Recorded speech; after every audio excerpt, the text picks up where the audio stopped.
Buenas, somos estudiantes de cuarto semestre de Contaduría Pública y en la asignatura de Contabilidad 4 hoy vamos a exponer un tema sobre fenómenos societarios. Está integrado por mi persona, Duván Betín Torres, y mi compañera María Alejandra Tirado. Funciones principales de fenómenos societarios es la transformación, fusión, escisión y liquidación. La transformación es la que implica un cambio en la estructura de la sociedad, la que reforma de estatus y a su vez un cambio de razón social o denominación social sin tener que llegar al punto de liquidación. Las causas y consecuencias de una transformación de sociedad. Esto es porque de entrada sabe que va a recibir los beneficios de traslado o cambio de la razón social. También porque tiene necesidades o financiamiento y de no hacerlo no podrá cumplir con sus obligaciones. O porque requiere un aumento de número de socios para capacitarse y emprender un nuevo proyecto ambicioso. Aspectos legales. Según el Código de Comercio del Decreto 410 de 1971, para realizar una transformación de sociedades se debería cumplir con las siguientes condiciones. Una de ellas son: ningún socio está obligado a continuar con este caso si la voluntad es la transformación y hay un accionista que no desee continuar, podrá solicitar la restitución de sus aportes. Esto según el artículo 168. Las obligaciones contratadas antes de la transformación continúan así cambie la estructura social. Esto según el artículo 169. Para realizar la transformación se deberá hacer una escritura pública de transformación y estados financieros a la fecha, aprobados por la Asamblea y los socios. Algunas deberían prepararse estados financieros extraordinarios de conformidad con lo establecido en las normas vigentes, con fecha de corte no mayor a 30 días contados hacia atrás de la fecha de convocatoria a la unión del mismo máximo órgano social. La fusión transmite el crecimiento. En otras palabras, es la absorción por el medio de control de una compañía a otra de una manera jurídica y económica de otra compañía. El artículo 172 del Código de Comercio indica que hay fusión cuando una compañía se disuelve sin liquidarse, con el fin de ser absorbida por otra o para crear una nueva. La fusión básicamente está compuesta por la unión de dos empresas en busca de un fin. Una de las empresas cancela la matrícula mercantil. El negocio no se extingue. Los accionistas son compensados con acciones, cuotas o participaciones. Aspectos tributarios de la fusión. La sociedad absorbida debe cumplir con la obligación de presentar las declaraciones tributarias hasta un día antes de la fusión o hasta que la entidad cese definitivamente las actividades. La actividad absorbente debe tener pleno conocimiento del estado facial en que se contrata la sociedad que absorbió, pues el artículo 173 literal del Estatuto Tributario Colombiano expresa que la entidad absorbente se convierte en responsable solidario de los problemas jurídicos o comerciales. Seguimos con la decisión. A diferencia de la fusión, en la decisión solo se separa una parte o se vende una parte de la empresa, es decir, solo se absorbe un porcentaje.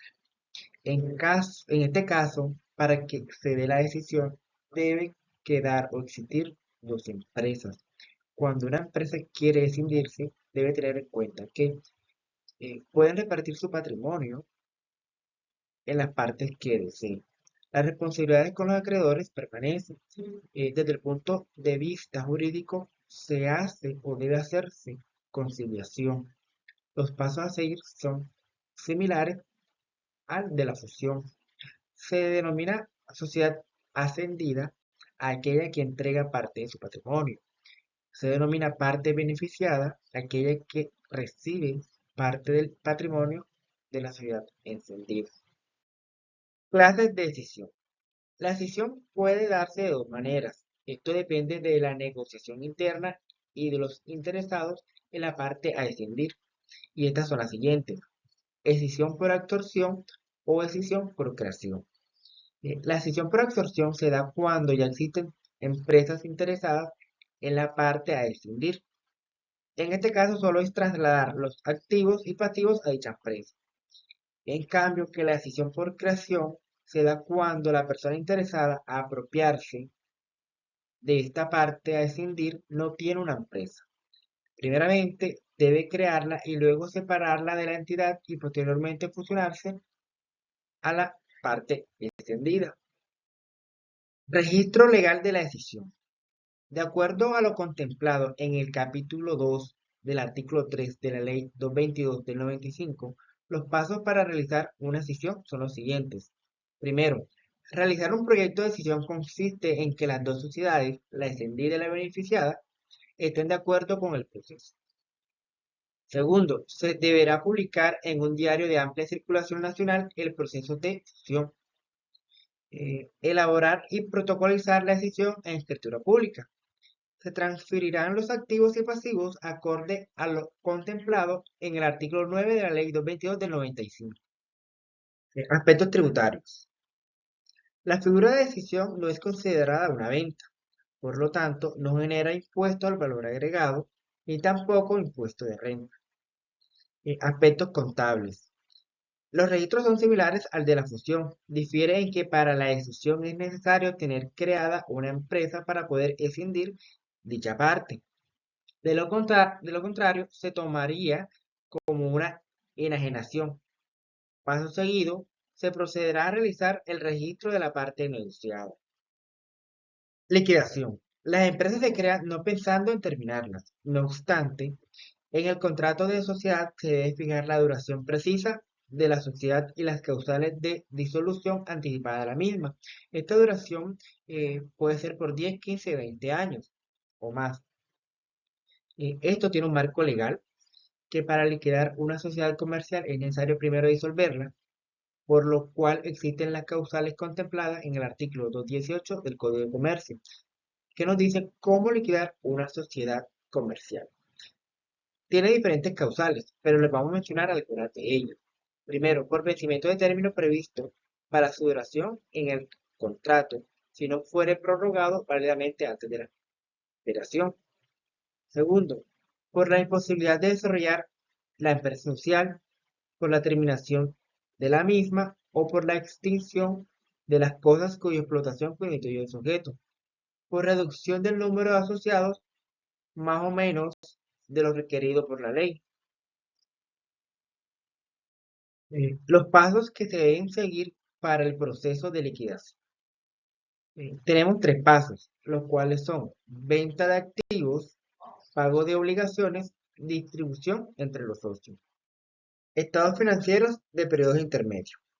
El decreto 2420 de 2015 determina que están conformados por los estados financieros básicos que se preparan durante el transcurso de un periodo para satisfacer, entre otras, necesidades de los administradores del ente económico o de las autoridades que ejercen inspección, control o vigilancia. Deben ser confiables y oportunos. Estado de inventario. Los artículos 234 del Código de Comercio y el Decreto 2420 del 2015 establecen que el estado de inventario es aquel que debe elaborarse mediante la comprobación con detalle de la existencia de cada una de las partidas que componen el estado de situación financiera. Estado de liquidación. El estado de liquidación se encuentra definido en el decreto 2420 de 2015 como aquel que debe presentar un ente económico que ha cesado sus operaciones. Muchas gracias.